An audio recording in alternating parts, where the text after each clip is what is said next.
Welcome to the second night of the Paris-Bercy Supercross, the 16th edition of the greatest Supercross in the world, here at the Palais Omnisport.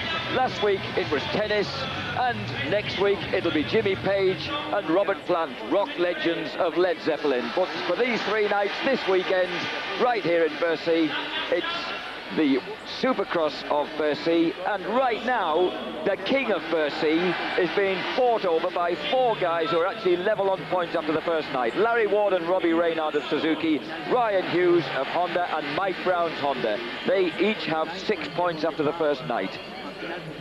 What we're going to do is take a quick look back at what happened earlier this evening. The first 2 heats of the 250cc's, starting of course pretty logically with Heat 1. Mike Brown, Robbie Reynard, Ryan Hughes, Stefan Roncada, Mike LaRocco, Larry Ward were all involved in this one. Dupasquier, Vial, Rodrigo, Bruno Guyard, some of the French guys who were coming in a bit late in the day. Nice front, and they're off. And the first guy to show is Mike Brown, who's been showing great form on the 250. Larry Ward alongside him, but it's Mike Brown who comes out in the lead. Behind the Dunlop Bridge, into the first left-hander. Over the finish line jump. Mike Brown at the front, Larry Ward Suzuki in second place. At number 18, Rhino Hughes, the man on the Parmo Honda, next up. Number 15, his new teammate, Philippe Dupasquier, the diminutive Swiss rider, who'll be riding 250 GPs alongside Rhino in 1999. And coming inside him, Mike LaRocco, a brutal piece of stuffing, almost knocks the Swiss rider off his bike, and also allows number 22, Stefan Roncada, on the Yamaha of Troy bike through. Ward in second place, Rhino, LaRocco third and fourth. Remember, 6 guys qualify from these heats. Stefan Roncada in there at the moment in 5th place. Dupasquier hanging on in 6th place. That's what he needs to do if he's going to qualify first time out. Into the last lap then, and it was still close at the front. Mike Brown and Larry Ward very tight, but Larry was getting a bit frustrated. He couldn't really close that gap down. He certainly seemed to want to. Out through the tunnel. Mike Brown showing a devastating form on the 250, the man from Tennessee. Just as he's about to go plummeting into the 125 Grand Prix, showing this sort of form on his Honda, the 250 Honda. And look at this, Larry Ward didn't really want to let him go. He really wanted to get that win. And at that moment, I think he thought he might have had it. Mike Brown almost messed up the end. In fact, he looked over the wrong shoulder. He was heading back along the straight and only just kept his form and kept his head. Steered himself back across in front of Larry and blocked the attempted pass into the last turn. And that was it. Mike Brown, an exultant winner of the first heat. And Larry Ward so disenchanted he didn't even go onto the podium. Usually you get the first 3, but he and Rhino Hughes didn't bother. Left it to Mike Brown. Mike LaRocco was in 4th place. Stefan Roncada in 5th place. And 6th place, very deservedly, to the battered Philippe Dupasquier. Mike Brown obviously enjoyed that. Looks like he's double in the yellow jacket. I think he must have his brother doing the spannering for him. Mike Brown then, proving that he's going to be in contention again tonight. He's one of the 4 guys on 6 points, because we've got a fairly bizarre scoring system here. Incidentally, one man who went out, you'll notice, in 7th place, Robbie Reynard, the first race winner here yesterday. He went out, he got a shocking start and then crashed, and no matter how hard he tried, the harder he tried, the less progress he seemed to make. So Robbie Reynard had to go for the last chance, the first big name really to miss out in the 2 nights. Okay, we take a look at the second heat, and this brought out a highly acclaimed Jeremy McGrath, number 1 on the right of your screen, alongside the Kawasaki of factory Phil Lawrence. Behind them, Blair Morgan, number 19, the Canadian. Were there going to be any unexpected casualties in this one? Jeremy getting blocked off the start by David Willemang. Willemang looked as if he'd taken the start, but in fact, McGrath wasn't to be pushed out that easily. He's just turned underneath him and took the start right away from him. Jeremy McGrath then on the Chaparral Yamaha, leading the Yamaha France bike of David Wheelerman, and Serge Guidetti, number 25, on the Honda, getting a good start, ahead of Jamie Dobb, number 14, the only Brit in the field, 26-year-old James Dobb, the newly crowned British 125 national champion, right in there in 4th place. Now, how can he make up this time? His rhythm was well out of shape last night after not having any chance to really practice on a bike at Supercross, certainly. He'd been for 3 hours on a bike at the Western Beach Race. Not the greatest of preparation for this track. But after one night of coming to terms with it, perhaps Jamie's finally getting his head round it now. So the Derbyshireman, a strong 4th at the moment behind McGrath, Wheelerman. And in 3rd place, Serge Guidetti. Now, Wheelerman wasn't going to let McGrath go. Remember, he's a bit of a novice on the 250 so far, David Wheelerman. He started doing the 250 World Series, won the very muddy opening round in the Stade de France. But the 21-year-old Frenchman still getting used to the 250cc Yamaha. He's giving chase to McGrath across the whoops, and he hung on this close all the way through the race. So the crowd were well on tenterhooks because they wanted to see him win it. Okay, so you can have a hero like Jeremy McGrath, but they certainly raised the roof in the splendid introduction this evening that had David Wheelerman descending from the rooftops in between some fabulous, huge, sort of hanging banners of the Eiffel Tower. But he finishes 2nd through the fireworks behind Jeremy McGrath. And they'd broken well clear of Serge Guidetti, who was very happy to stay in that 3rd place. Jamie Dobb, well, he lost a couple of places, but it wasn't enough to put him out. It was just right, because he finished in 6th place. Number 24, Phil Lawrence goes across. Number 20, Thierry Bettis, and number 14 there, Jamie Dobb. So the 125 national champ from back home, he came through in 6th place. The surprise ones who went out were Mikhail Maschio, certainly hadn't made it through, and Jimmy Button. Jimmy Button was a real surprise. He actually stalled it going along the whoops and then got so furious with himself he stuffed Maschio so hard he pushed them both out onto the wrong way of the start, the double start straight, and that was a very frightening moment or two. Come back, join us again in a few moments for live action. Welcome back to Paris-Bercy, and we're awaiting the start of the first of the two 250cc finals for tonight. Remember, we've got a 4-way tie for the prized King of Bercy title. Larry Ward Suzuki and Robbie Reynard Suzuki each took a win last night, and each took a 5th place last night after a pair of crashes. Brian Hughes rode consistently to finish 4th and 2nd for his 6 points, and Mike Brown equally consistent, more so in fact, 2 3rd places for his 6 points. Behind them, Mike LaRocco finished on 8 points, David Wheelerman on 11, Jeremy McGrath on unlucky 13. Behind them, Phil Lawrence on 16, Cyril Port on 22. 15 De Pasquet, 14 Jamie Dobb, great to see him out there on the Cat Honda, and my favourite man, the one who's been around since day one of the Paris-Bercy Supercross some 14 years ago. Incidentally, since Paris-Bercy, there have been the maximum number of appearances at Paris-Bercy have been 8. That's Mike Craig and Jeff Ward. They took 8 appearances each. Well, that's being matched this weekend by both Larry Ward and Jeremy McGrath, both making their 8th visit to Paris-Bercy. McGrath, of course, was, in fact, this man, Mike LaRocco, he's been absent for the last 3 years. He came here and won the title King of Bercy in 1994. McGrath there won it in 93 and 95. He's won 8 races here at Bercy. But Mike LaRocco, after a fashion, after he's missed the last 3 years, 2 of them were for having his knees, surgery on his knees, and wants to have a shoulder repair job done. Robbie Reynard, of course, won the first race yesterday in terrific style. Well, Mike LaRocco, he comes back after missing the last 3 years, so in a sense he's coming back to defend his title because he won it in 1994 and he hasn't been back since. Koikeda, he came through in the last chance.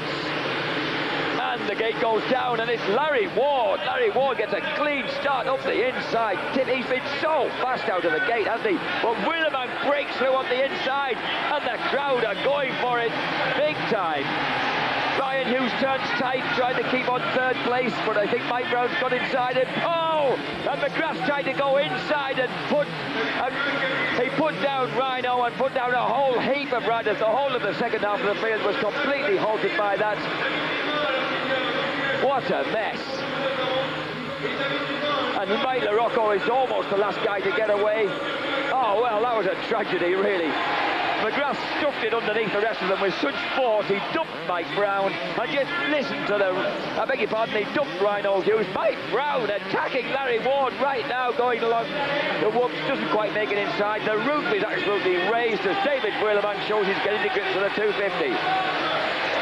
A 21-year-old Frenchman, vice champion of the world in the 125 Grand Prix this year, and look at him. He's leading Larry Ward, legs Larry, followed by Mike Brown. Jeremy McGrath, number one. We wanted to see him up there somewhere, but not quite as violently as that. Stefan Roncarter's in there. Factory Phil Lawrence is in there. Behind them, Jerry Baptiste, Cyril Port, Philippe Dupasquier, Jamie Dobb. And 2 places behind Dobb, Robbie Reynard, who got snarled up in that heap. The crowd rise to their feet as one as Wheelerman launches the Yamaha France back into the stadium across that huge sweeping double. Wheelerman didn't have such a good night last night. He's actually in 6th place on 11 points, so he needs to make some points up. He should certainly do with a win. Oh, and Jeremy McGrath they're starting to throw the huge quadruple on the other side of the stadium from where we are in our commentary position in the gods here. Wow, some sort of airtime they're getting over there from a tiny little lip of a takeoff. Reynard's just ridden right round Dobb, but look at these at the front. Wheelerman, Ward number 4. Mike Brown 12. And Jeremy McGrath number 1. This is the best final yet. We knew it had to come to life on the second night, the 250s. Legs Larry, but the equally leggy David Wheelerman, both of them standing 6'2" or 3, legs up to their armpits, and using those legs to the maximum going across the whoops. Mike Brown hanging in behind them. Is anyone going to do the quadruple this time? I reckon McGrath might be up for it. He is! And that makes McGrath's precious feet and inches on Mike Brown right up behind him as they come through the heaven. There's the first 4 guys all in your picture at once. Wheelerman, Ward, Mike Brown, Jeremy McGrath. France leading America ×3. So the former French Supercross champion, David Wheelerman, who'll probably win it again this year. Oh, look at Larry Ward coming at him. Now, onto the whoops, and Ward's coming alongside, absolutely alongside. I think he's got the extra speed, and he turns across at the last second and tries to block Wheelerman and succeeds. McGrath is also inside Mike Brown, so it's all changed. Larry Ward's got it. McGrath's on the march. And there's, oh, and McGrath only just, he slightly cased the tiny landing ramp there off the quadruple. Ward, Wheelerman, McGrath attacking. You can hear Lulu Bernadelli in the background, I should think, and back home there, urging McGrath on. And look at the long, loose David Wheelerman. He's never had a style that particularly looked like a supercrosser, but boy, can he ride supercross. Very relaxed boy, generally, even with the pressure you might expect from performing in front of his home crowd. It doesn't seem to trouble him. Look at this, what a great view of the whoops. Oh, and he cuts across to take McGrath's line, and McGrath goes tight and gets him. But Wheelerman comes straight back, and he's not taking that even from the 5-time American champion. Side by side, the crowd going spare, and they both try and do the quadruple. McGrath just makes it, Wheelerman not quite.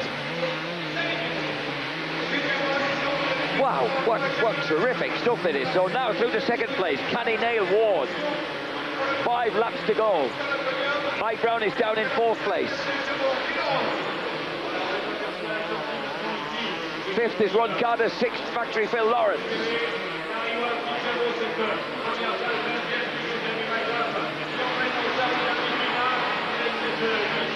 Back into the stadium.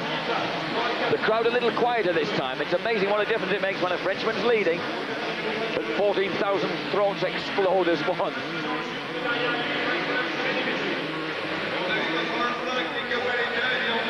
Watch McGrath. Keep an eye on it in case he throws the big one. And he does. Dropped it straight into the corner. Beautiful style. He saw Reynard do it in practice this afternoon and obviously decided that that was the move for him.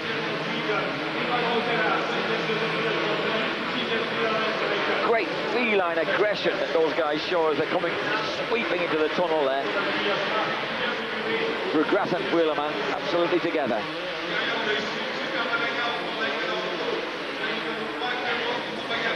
Jeremy, who'll be 27 years old. It begins to sound old, doesn't it? He'll be 27 years old in 5 days' time. So at the moment, let's kindly keep referring to him as 26.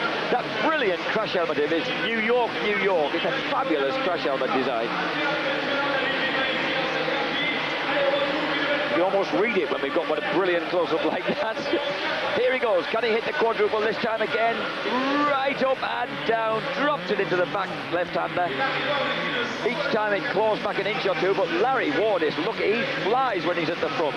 When he hasn't got pressure just right on him, he really does go. Ward is a great front runner. The other position's pretty stable, but behind them, the unlucky Robbie Reynard has broken his way through to 7th place, but he's got a huge gulf ahead of him. He's ahead of Thierry Pettis, Cyril Porte, Philippe Dupasquier, and Rhino Hughes, who's just broken through ahead of Mike LaRocco and James Dobb. So Hughes and LaRocco, their chances have been well busted up by that first lap move that McGrath made on Rhino. Planted him down in the hairpin after the finishing line tabletop. Here goes McGrath again. Oh, our camera angle doesn't really show how high and long that is. And Wheelerman followed suit. A sign of a great supercrosser. He sees the #1 bike do it and he thinks, okay, I've got to do that if I'm going to stay with him. And he is. They're beginning to drop Mike Brown. Brown just disappearing into the tunnel. There he is in the far distance. So Mike Brown, the man from Piney Creek, Tennessee, apparently unbeatable at Muddy Creek, Tennessee, back in his native state. And the crowd really urging on David Wheelerman.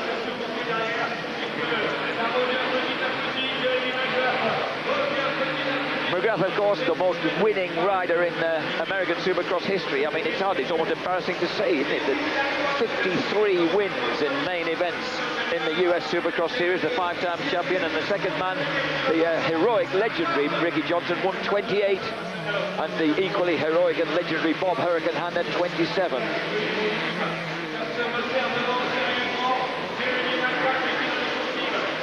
Wheelerman, 3 laps to go. Wheelerman just turned 21. He'll be doing the 250 GPs for Yamaha France next year. He's obviously getting to grips with the 250 very, very fast indeed. European and French 125 Supercross champion for the last 2 years. McGrath regained his US Supercross title, of course, in 1998, riding the Chaparral Yamaha. The bike he absolutely... Oh, and Ward's in trouble, he stalled it. How did he manage that? Ward somehow stalled it in the fast left-hander. Oh, what a disaster for the Suzuki. So McGrath is at the front, Wheelerman's in second place, and then briefly chased at Larry Ward. Wow, his face will be longer and angrier than ever. So Ward suddenly demoted to 3rd place. How did he manage that? Incidentally, that turn there that they've just come through, that's where Maschio stalled in the last chance and dumped his chances of making it to the main. Oh, and the crowd right up on their feet again with Wheelerman still so close to McGrath. He hung in behind him in the heat and didn't let him get away by an inch or more, and he's right with him again.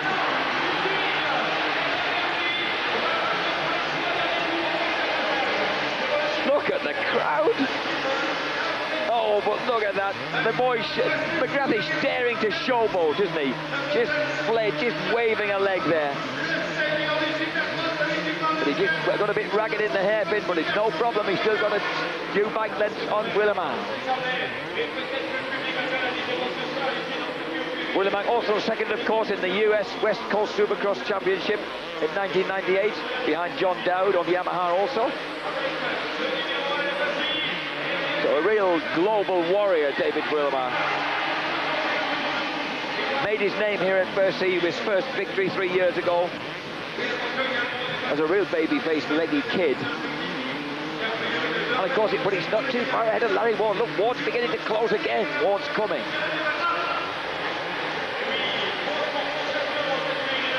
So Scudetti, number 25, had better just watch himself and stay clear of these guys and eat him up. 12 laps, complete, couple left to go. Serge Scudetti gets out of the way. Larry Ward, I hope, will get round the outside. Oh no, Serge, keep out of the way. Ward will eat you up. Larry Ward, 28-year-old veteran. He and McGrath making their 8th appearances here at Bercy. Larry, of course, has never been king of Bercy. He's won races here in 89, in 91, in 95, and last night. Across the whoops.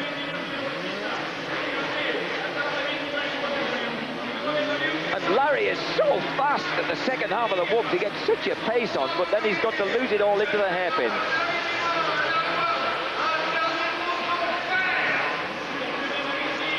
Wheelman not quite in collecting the quadruple, just tripling it and bumping over that last little ridge. Into the last lap then, McGrath, Wheelman, and Larry Ward. Larry Ward lives in Florence, California. Believe it or not, his hobbies are deer hunting and fishing. So a real country boy. Back out into the stadium. I think Larry's got to probably stay settled for third place. Oh, look at the style of Jeremy McGrath going over there. Number 30, Takeshi Koikeda, keeps well out the way, the Japanese rider who did a full season in the US this year. McGrath, oh, going for the inside. Wheelerman, how brave. Oh, look at him side by side with the great McGrath, but not quite able to make it stick.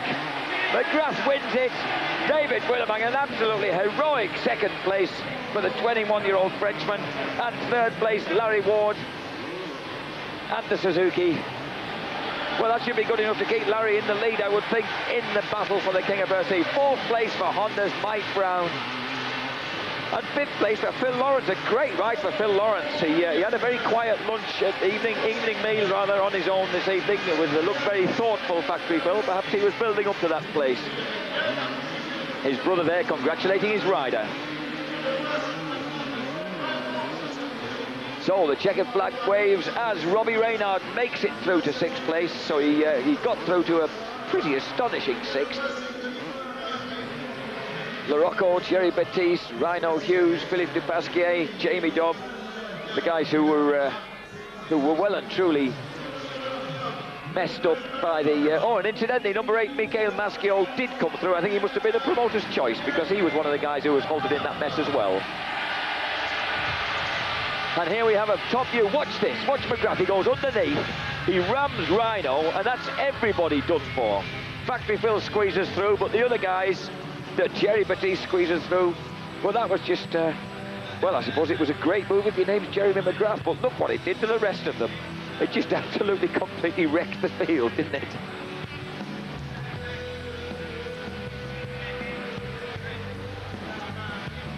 Oh, and that wonderful slow-mo of David Wheelerman. What a state he got in then and somehow survived. Again, the long leg saved him, and this is McGrath going for the inside over the whoops and taking it. McGrath saying how much he enjoyed that race. He always enjoyed one that he wins, but it was a particularly close and exciting one. And just at that point there, incidentally, in the... oh, let's just watch this finish. Watch this finish. McGrath goes over. He's got it. He's your winner. He's getting used to standing beside that lady. Sporting congratulations with Wheelerman. You'll notice with Jeremy McGrath, he always gives a round of applause to his defeated rivals after they finish speaking to Lulu Bernardelli. Just a small, significant gesture from the Californian. David Wheelerman. David Wheelerman then. Je me suis un peu énervé, j'ai fait beaucoup de fautes.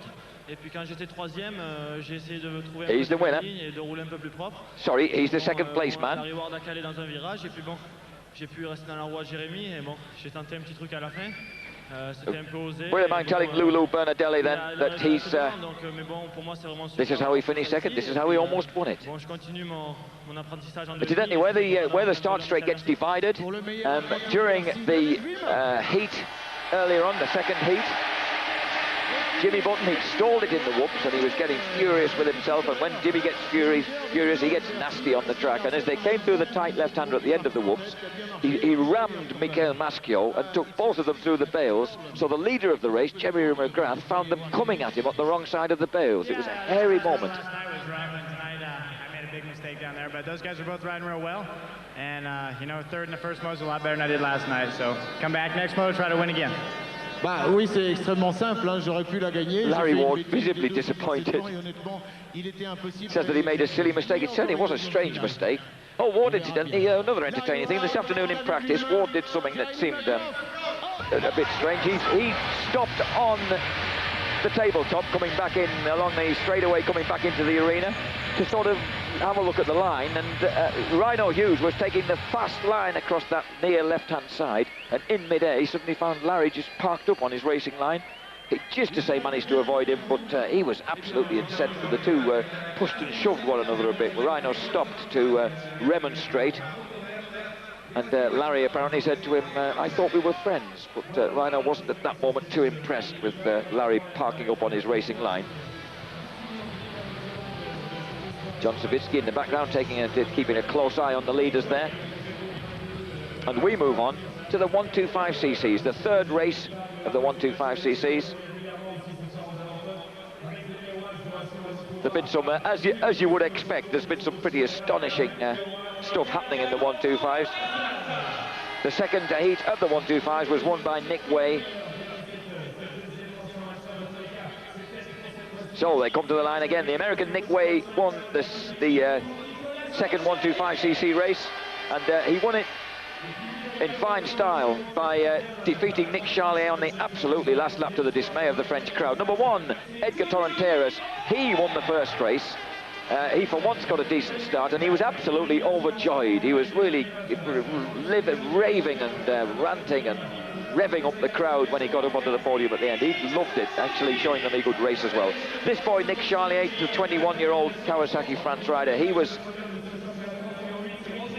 as if he had it won. He looked as if he had it won, and then he just got into the approach into the whoops wrong. And he just lost a bit of drive, and Way spotted it and hammered past, and the 18-year-old took the win.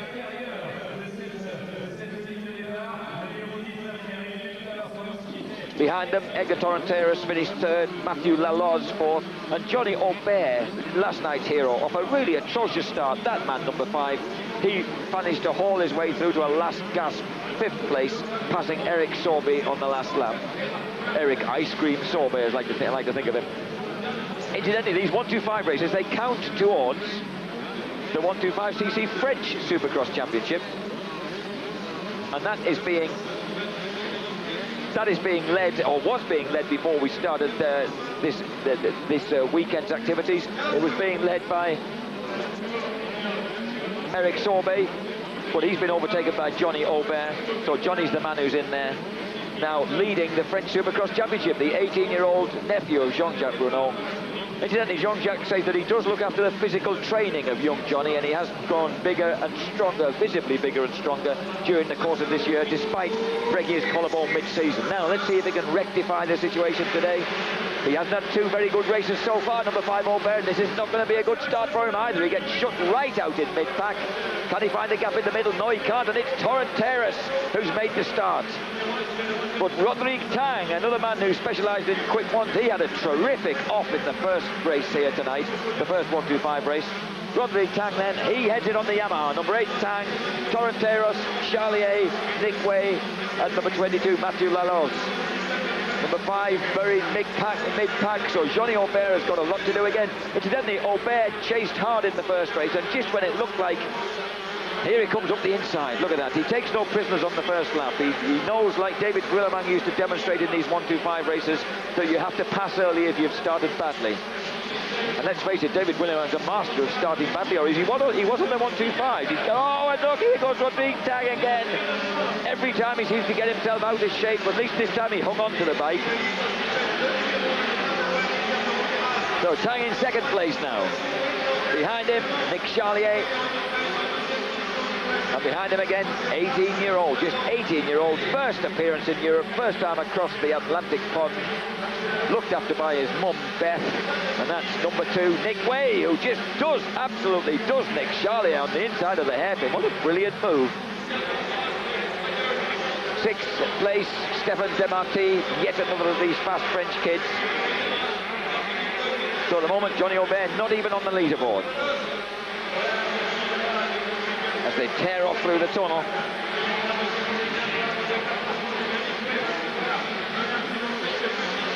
The situation, incidentally, on the Prince of Bercy point-scoring system for the 1-2-5s. Oh, look, Rodrigue Tang getting himself out of shape. Nick Way's right with him. The point scoring before we came into the tonight was 6 points for Nick Way, 8 points in second place for Johnny Aubert, 10 points in third place for Mathieu Lolez and Rodrigue Tang. That's how it was before tonight started.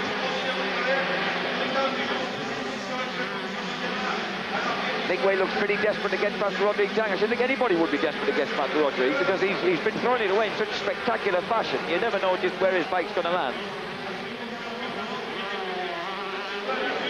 Charlier, Aubert, the menacing figure there in the background, but still in 8th place.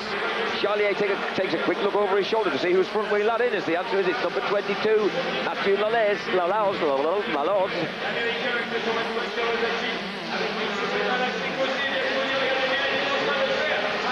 Aubert trying to dive inside Demarty at the beginning of the whoops. And I think he has him at the end of it. No, and who's gone down? 22, Mathieu Laloz. He drops it on the exit to the whoops. That tight hairpin has caused some sort of problems, hasn't it? Suddenly he's got Eric Ice Cream Sorbet all over him. Torrenteras, Way has got through into second place where he wanted to be. Now he's got to wear down Torrenteras at the front. Torrenteras, incidentally, was only lying in 6th place on 19 points, so he's not really any danger on the overall. 5 laps to go.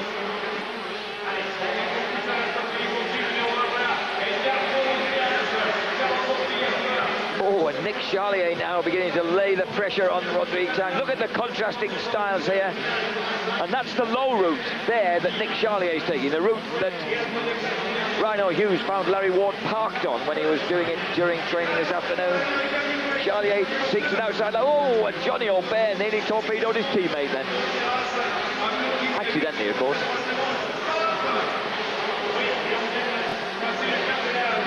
Tang's very good at that, sort of showboating his way sort of sideways across the track, so he blocks any attempt at the pass in mid-air.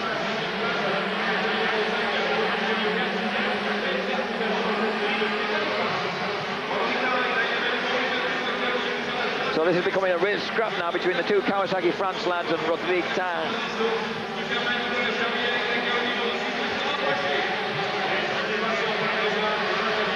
Oh, what a venture this is. Look at Rodrigue Tang. He's got, that must be the quicker line, the one on the right hand side. Not now, it ain't. Not when you get stuffed like that, and a massive block pass. So Rodrigue Tang, the kid from Montpellier, just coming up to spend 20 years old on the second last day of the year, has suddenly lost out completely in his battle with the Kawasaki's. And it's Charlier versus Aubert, the 21-year-old versus the 18-year-old, and a year ago Charlier would have won it easily, but I'm not so sure this time. I think Johnny Aubert might have the last say in the matter. He wants that rostrum place. Incidentally, in the first race, he was closing down, that man, Johnny Aubert, was closing down the leader, the Spanish rider, Torrenteras, and the crowd were really going spare, and then Johnny misjudged that long double on the way in to the stadium. This one here, and as he landed on he came short on the tabletop and stopped absolutely dead. It looked the most excruciating landing, and somehow he survived. He sort of looked a bit shaken and dropped a place to Nick Way and went back to third, but then recovered with, well, presumably with all his parts intact. I mean, it was an astonishing recovery, really, but it did obviously shake him up. But he's showing no after effects as he challenges Nick Charlier now. Nick Nick Way in second place. The 125 lads staying on board a bit more, have you noticed? After the tremendous get-offs that they achieved last night. Incidentally, we'll be showing you some highlights after this race, so you'll be able to enjoy some of the spectacular unloading that these guys demonstrated last night. Fortunately, not so many of them doing it tonight. Still worth a look. Nick Way wearing down Torrenteras, but he couldn't catch him in that first race. Very, very evenly matched, these two. Torrenteras, of course, had to settle for third behind two Americans, Brock Sellards and Casey Lytle, in front of his home crowd in Barcelona last week.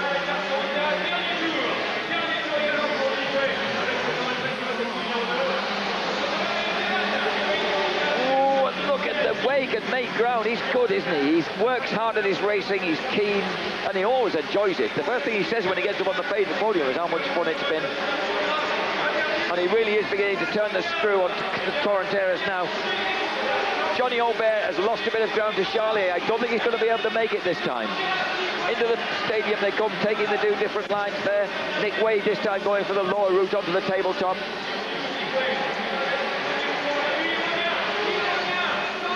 Oh, and fast across the whoops, right onto the back wheel of the other Kawasaki. The 125 Kawasaki is very, very dominant.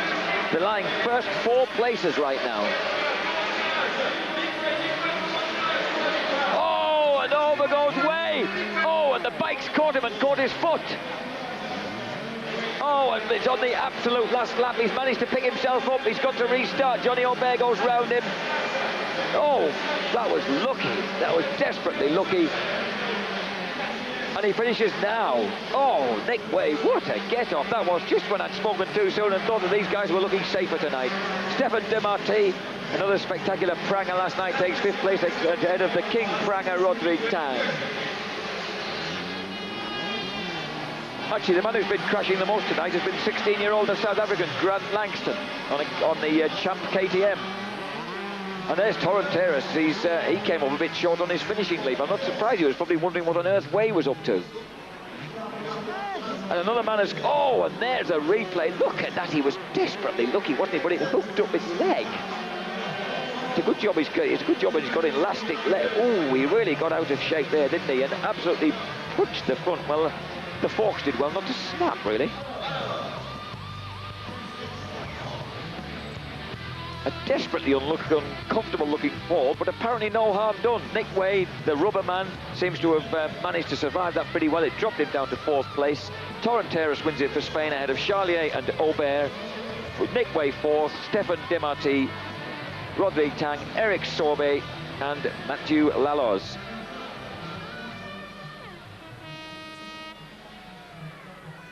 Well, that was quite a lot of breathless action there towards the end of that 125 race. Edgar Torrenteras once more be well pleased with that, and the spectacularly sort of rock star looks and huge earrings and quiff of Johnny Aubert waving to the crowd right now, just as Edgar Torrenteras comes up and does his little soft shoe shuffle onto the stage in front of Lulu Bernadelli.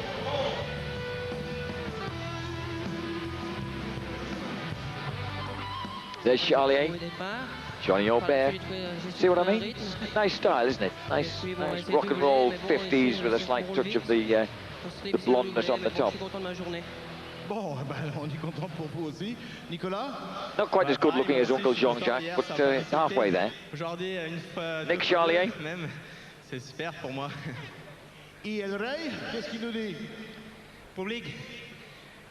here's the boy, Torrenteras. He says he speaks very little French, so what he's learned to do is say very little French, but say the right things. As you can see, a very appreciative audience. He knows already he's going to win that jump contest later on, doesn't he? Pour le public de l'Espagne. Un saludo a los del caos. A mi novia Vero y a todos vosotros. Gracias. Edgar Torrenteras, some of you may be able to understand that. I hope so. So good to see him win again. That's 2 wins out of 3 for tonight. So he'd certainly be the overall boy for tonight, I should think.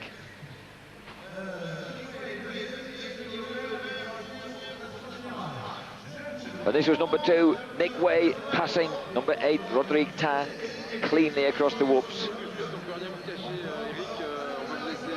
We'll be taking a break shortly, but of course we'll be coming back to show you some of the highlights of last night's terrific action from Paris-Bercy, as Lulo Bernardelli once more introduces the first, second and third place man in the last 125 race. I'm Jack Bernicle. Join me again in a couple of minutes. Welcome back to Paris-Bercy, the indoor Supercross, second night in the 1998 contest for King of Bercy.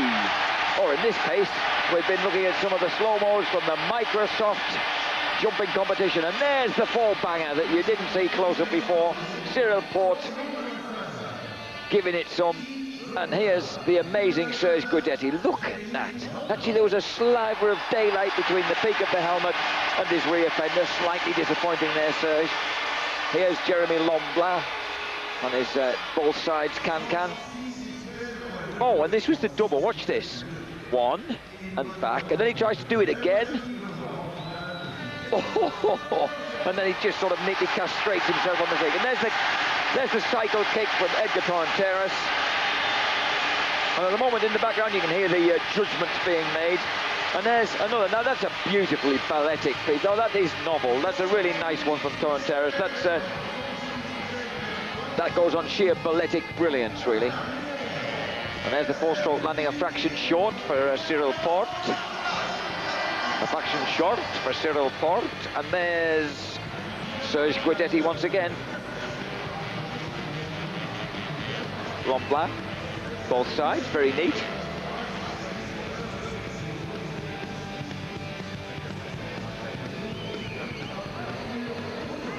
Now, have we got any results yet? I'm just looking to see who's going to leave, who's leaving the stadium, or who's going to line up to come and race again.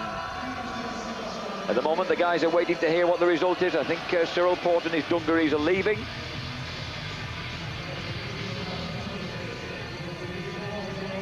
Here's a fantastic red boiler suit that Cyril Porte has got on. He's decided to go, and mind you, he'll have to race, isn't he? He'll have to get used to racing a two-stroke in a few minutes' time. And Serge Guidetti, of course, he won't have to get used to the change, but he will have to race that Honda pretty soon, because he went through brilliantly with a third place in his heat.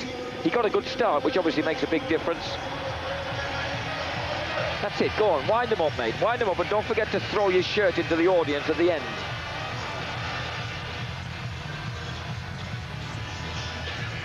So here he goes, the 22-year-old from Aix-les-Bains, sorry. What can he come up with this time? Oh! A sort of reverse Superman. Wow. Oh, that was amazing. Because he looked at first, that's as far as he was going to go, and then he just shot those legs forward. Fantastic. And that time, he's finally overdone it. Yeah, got to get the win for that, surely. Got to get the win for that. If they don't give him the win for that one, then there ain't no justice. Look at this. Oh, it doesn't quite come off, and then it was like the high jumper that just caught the bar, wasn't it? Didn't quite get over far, backing up, didn't actually touch the helmet down. And then knocked himself out of shape and didn't get his hands back on the bar. Oh, Serge, my boy, I hope you haven't done yourself any harm there.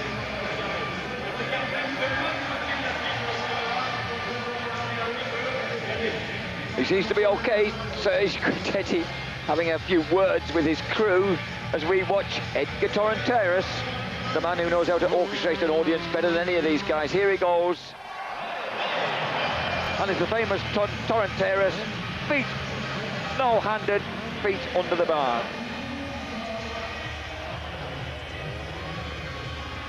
He does it pretty timely, doesn't he? He never looks in any danger because he sort of does everything so methodically in a strange sort of way. Gets the feet up first, hooks the bars up, back down, lets the feet go. So there's always something hanging onto the rentals. I'm assuming the bars are rental. It may not be, of course. I mean, oh, and there's another Superman. He does do the Superman better than anybody, including McGrath. Incidentally, McGrath was watching the early stages of the jump contest, and here we get a little bit of the Spanish sombrero. Oh, very nice. And the splits as well. No wonder he wins them over.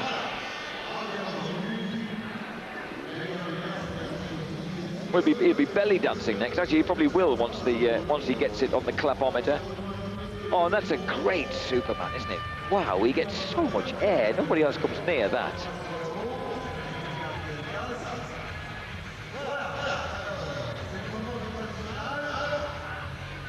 There's a very bonny Microsoft lady there inquiring after the health of Serge Guidetti. I hope he's all right. Oh, he's saying he's all right. He's smiling. He's happy enough. He'll enjoy a few beers tonight. Yes, wasn't that a silly thing to do indeed?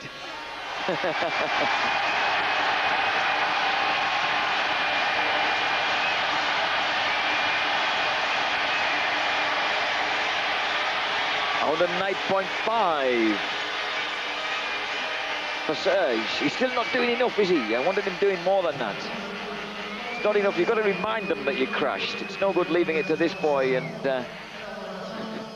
the pink, blonde and plaited hair to have it all his own way. 109.5 then for this man, Serge Guidetti. Oh, and it's much, much closer tonight. 110.3 for Edgar Torrenteras. Less than 1 decibel in it. So Edgar wins it again. He's taken the Microsoft jump competition.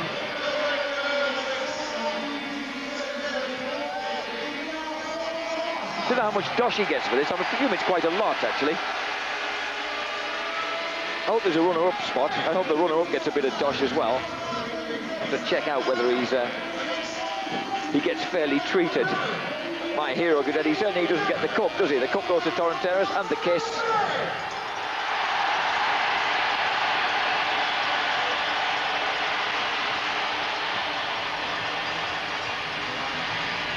So the Microsoft Freestyle contest goes to that man, Edgar Torrenteras. He's won 2 races tonight and he's won the jump competition. You can't really argue with that. The 18-year-old Spaniard has done a blooming fine job. And look at that. Look how long he holds it there. Look how much airtime he gets. Serge Guidetti, I hope he's not going to give up on it. Look, I was wrong about the handlebars. Are they AFAM bars? Anyway, whatever they are, they ride very well with his feet. Torrenteras prepares to take his leave with a nice little sort of bunny stroll on his front wheel. And then gets back into AMCA junior mode to try and rev the crowd up. He's great, isn't he? He's like sort of a motorcycle-bound version of Marcel Marceau. He's not finished yet. He's got to come back for another jump. Yeah, his celebration jump here. Oh, what he did then was a sort of less satisfactory version of what Serge Guidetti does so well. Because he's a shorter guy, he can't arch the back quite as far. Is he going to do another one? The spotlight's on him. He's coming round again. As if to say, well, will that do? I think they might actually have to lasso him to get him out of the stadium. He's coming round again. Do the crowd want more? Are they going to get more? Or are they going to get a few items of clothing? Who knows? Torrenteras.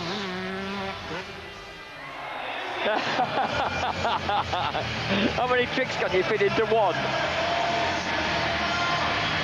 Finally he takes his bow.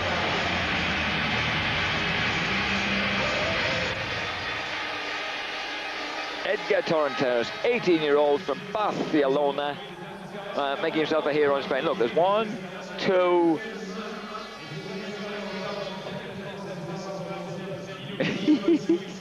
And that's Torrenteras turning on the style.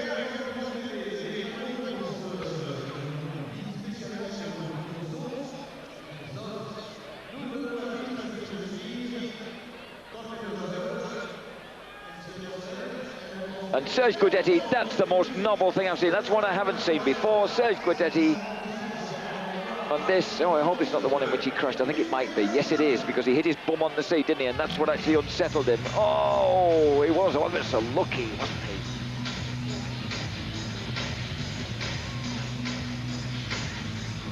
The stadium is now plunged into a sort of purplish gloom. The lights begin to come up again. The music's booming. And the guys are lining up for the second and 250cc and deciding 250cc event of tonight. We're still watching Edgar Torrenteras, but now we're back live, absolutely live, for the second marche of the 250cc King of Bercy.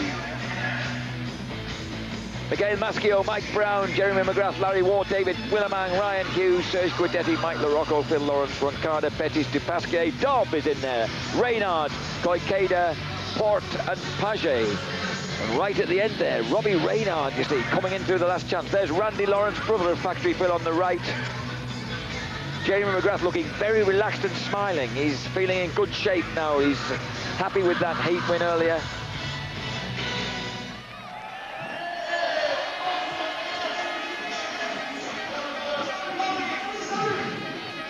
And there's that man, Serge Guidetti, number 25, alongside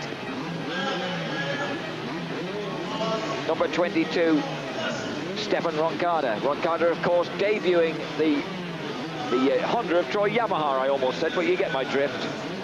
The Yamaha of Troy is now becoming. There he is, 19-year-old Stefan Roncada, doesn't turn 20 until next year. Finished fourth on the second night of the Supercross shootout in Las Vegas.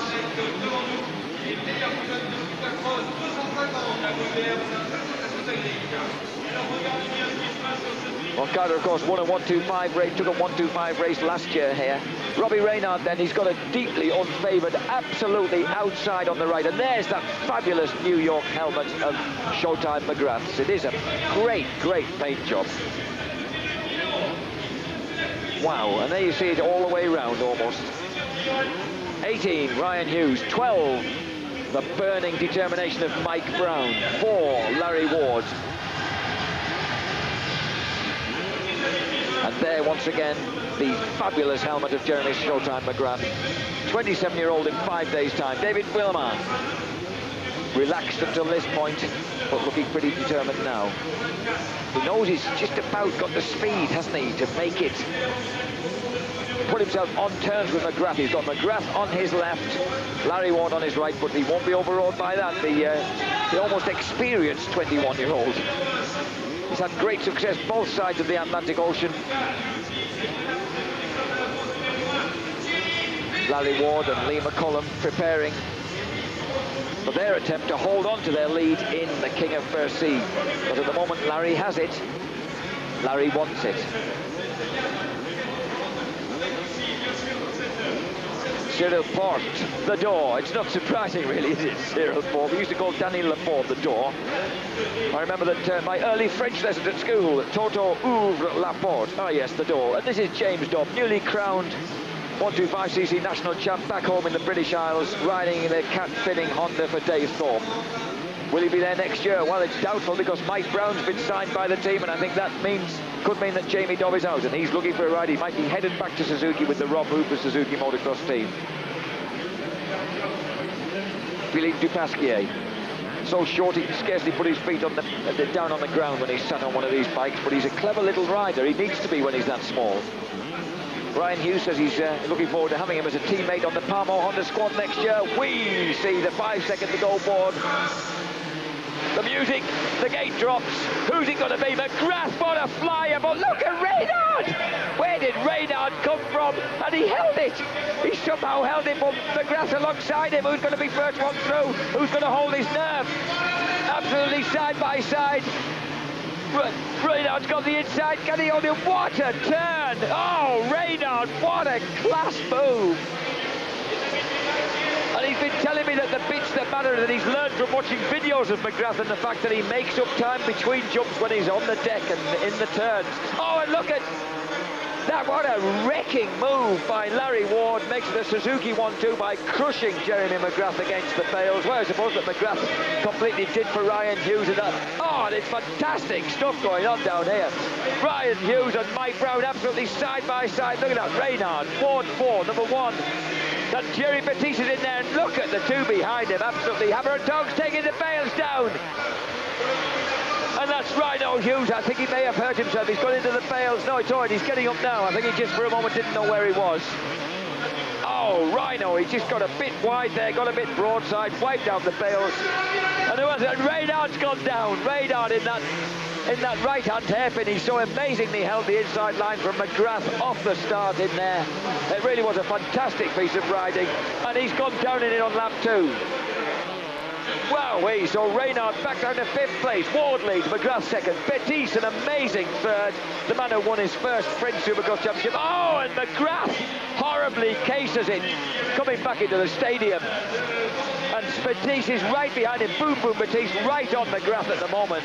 McGrath seems to have survived that horrible moment. And look at Mike Brown almost tipping up, and Reynard's still there.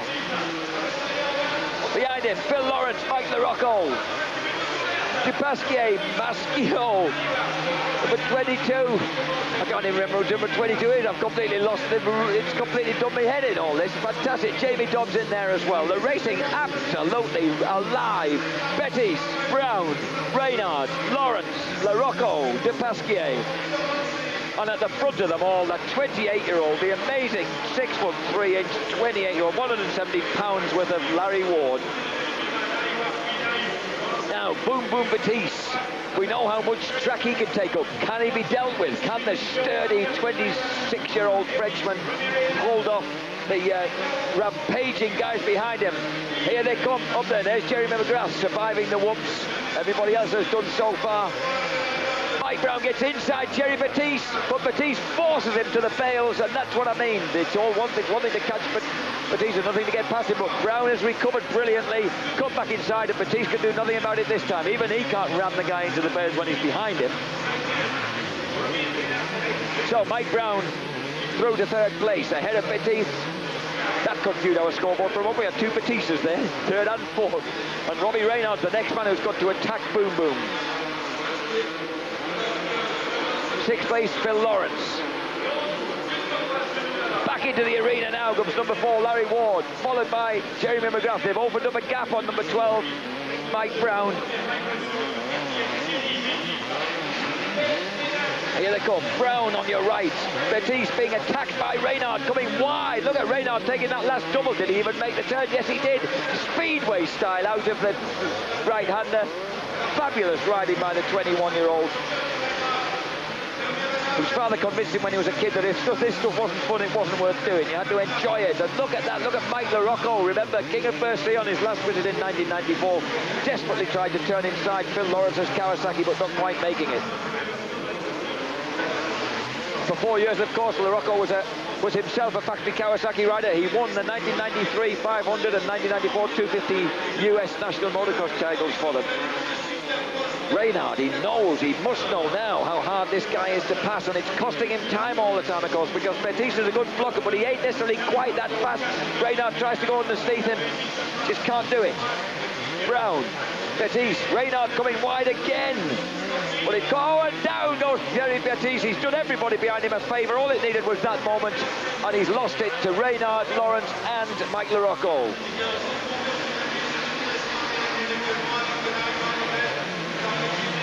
Now with a clear track ahead of him, is there anything Reynard can do to put matters right after a poor first race? We're certainly getting seesaw results here. There's Larry Ward in the tunnel. Jeremy McGrath behind him. Mike Brown, amazingly consistent around that 3rd place. Followed by Reynard, followed by Lawrence, followed by LaRocco, followed by a recovering Thierry Betis. And there's David Guillemang in a heap on the inside of the bales. He's had a coming together with the Strawberries, and it looked like there were 2 of them and had a coming together with one another as well. I hope they're okay in there. Who's that who's sitting there? Is that... And that's someone with his leg trapped in the back of Guillemang's bike. It might be Mikhail Maschio. I hope he's all right. I think Maschio has actually got his left leg jammed inside the swinging arm at the back of Guillemang's Yamaha France bike. Not a comfortable position to be in, is it? Mike LaRocco chases, and do we see what happens here? Oh, is it Philippe Dupasquier? It is. Oh, it's Dupasquier, look, getting dragged with the bike. Oh, dear me. Oh, I hope the little Swiss guy's all right. So a bit of roughshod passing by David Willemang in the tunnel, and it's Dupasquier who's the victim.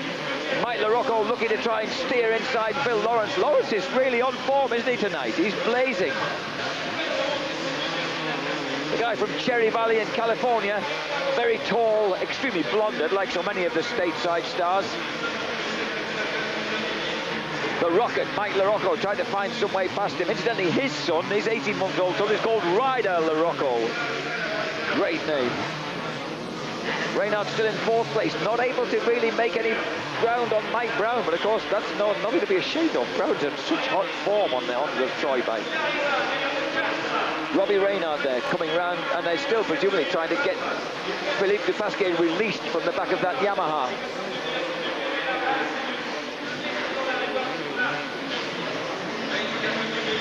Back into the stadium. Mike LaRocco still trying everything he can to get through. Robbie Reynard's closing on Mike Brown.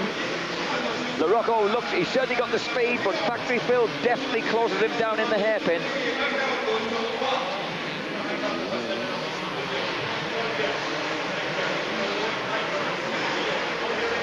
And Factory Phil, he's a good blocker, isn't he? He has no problem just calmly holding LaRocco at bay.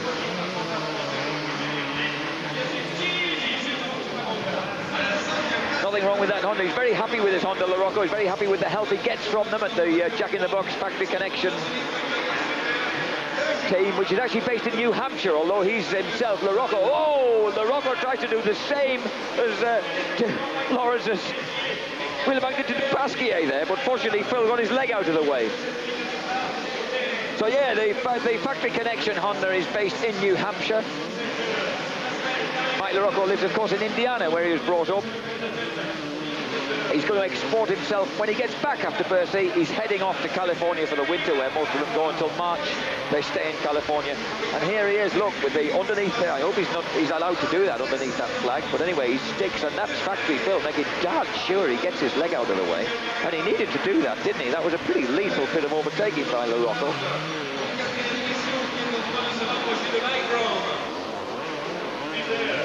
Phil Lawrence then, valiantly pursuing Mike LaRocco, but it's Larry Ward still in. Larry Ward has extended his lead considerably, rocketing away at the front. He really has got away almost the length of the whoops from McGrath now. And Robbie Reynard is all over the back of Mike Brown. They go in together, absolutely, but Reynard messes the start of the whoops, loses ground, has to go in deep at the end. 5 laps left. All over the back of Mike Brown like a rash. What can he do about it now? Here we go. Which line is he going to select? I love the way that this track that's been built by Jean-Luc Boucher but designed by Jean Savitsky gives this variety of routes that you can attack it by. That was the hairpin on which Reynard messed up and has given himself this hard work when he looked as if he might be running away with the race right at the outset. Oh, and look at him trying to get round Brown. He's gone for the outside. Oh, and gets pinned against the bales. And there's nothing that those guys can do to stop these guys racing. Look at that, what a pass!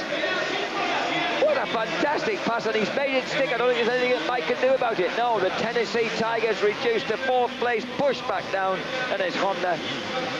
And Suzuki's now 1st and 3rd, the guys who are fighting out the World Championship for Suzuki. In fact, that guy is winning it. Number 11, Robbie Reynard, he's through to 3rd place.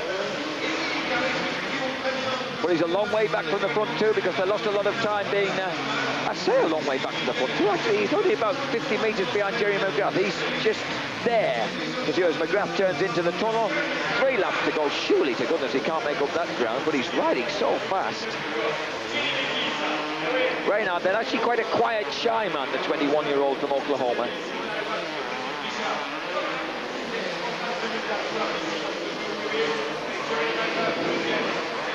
Mike Brown feeling the heat from his namesake LaRocco.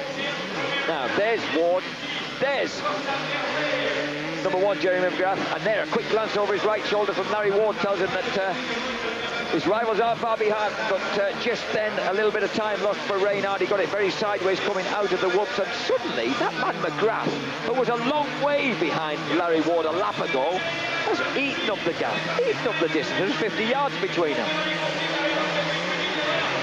So Larry Ward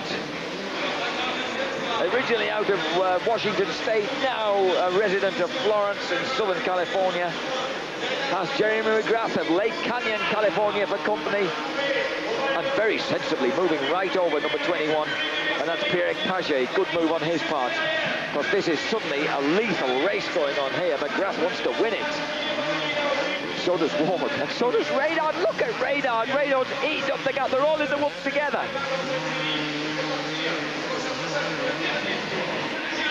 Ward with his road racing head on as he goes Beano into that, where he lost the race, really. That left-hander, when he mystifiedly stalled it. And the big quadruple there from Jeremy McGrath. He's almost in the air at the same time as Reynard. Reynard bearing him down all the time. Well, they're into the last lap. Surely it's too late. What a shame. Can we make these races longer, please? The Rocco's past Brown. He's into 4th place. Phil Lawrence still 6th. But it's all happening at the front. Look at that. I love the way that Larry Ward's waving his legs left, right, and centre off that bike. And look at the way that Reynard is steaming after Jeremy McGrath. It's all or nothing into the whoops, but it's going to be either a big end or he's going to get there all together. Ward almost goosed it coming out of the whoops there.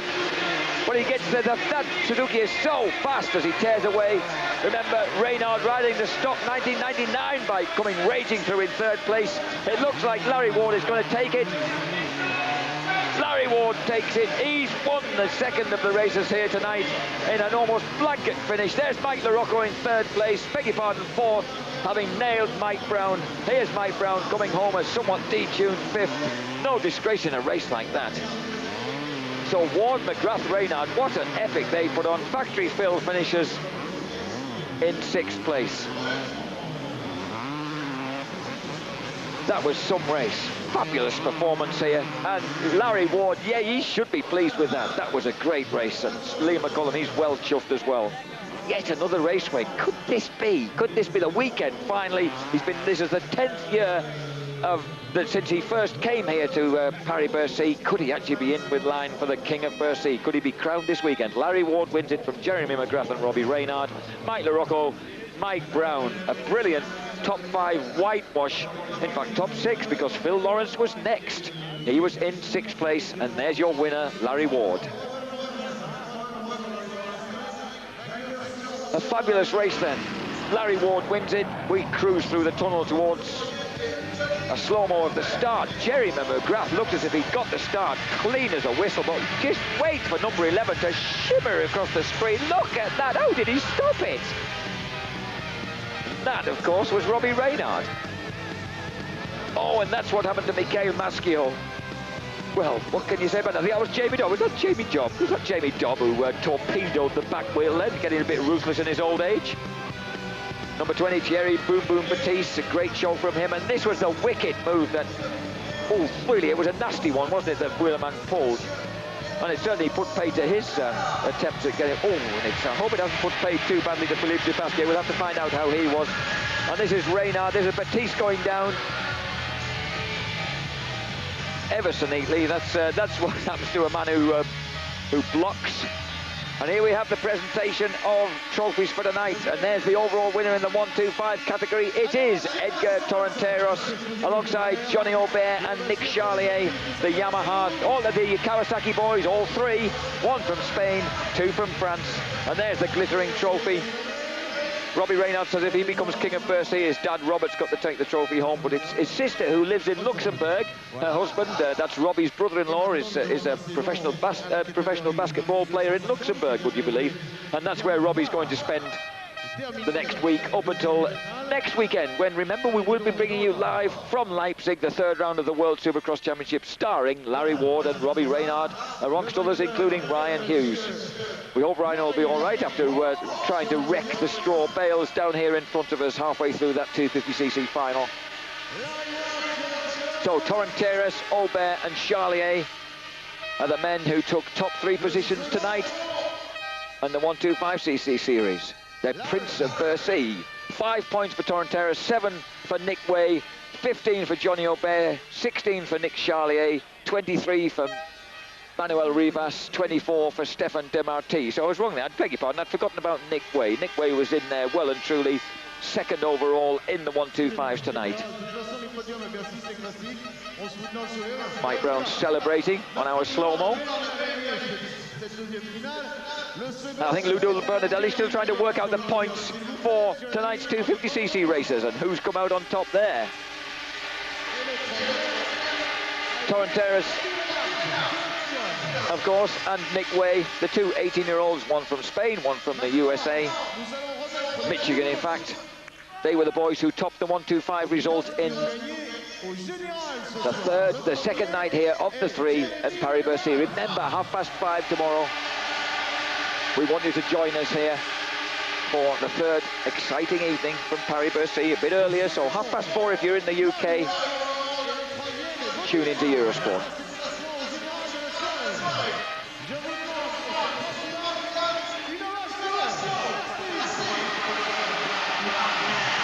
And Larry Ward, Jeremy McGrath and Robbie Reynard holding aloft the trophies down there on the podium. They're the guys who've topped the podium, so two Suzukis and a guy who raced for Suzuki last year before they got good, or certainly as good as they are in 1999. Jeremy McGrath with that magnificent rings in his ear. Larry Ward riding his 1998 factory bike.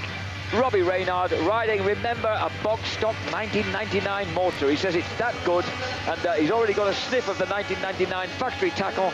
And look at the way it took off from the line. Look at that. It was a fantastic start, because he'd only squeaked through by winning the last chance, so he had to start from the very outside, which is just the least favoured bit that you could possibly start from. A beautiful top view of Jeremy McGrath. He suffered a really serious case of the casing halfway through that race that didn't do his chances any good. I love the way that they understeer and drift coming out of that turn when we get those top views. Fabulous. And Larry Ward, Larry's done it again. He is great when he gets the way at the front, isn't he? Look at that. Just look at the way that he comes out of that turn, McGrath. And Ward soars through the fireworks, punches the air. He's won it just. Oh, and a very neat little fall there. That was Rodolphe Ball going down, and that number 40 was Bruno Guillard. And that's what happened when Jimmy Button punched Mikhail Maschio right out into the facing lane. And that's how Steve Ramon lost his lead in the 125s. And is this going to be Grant Langston going down?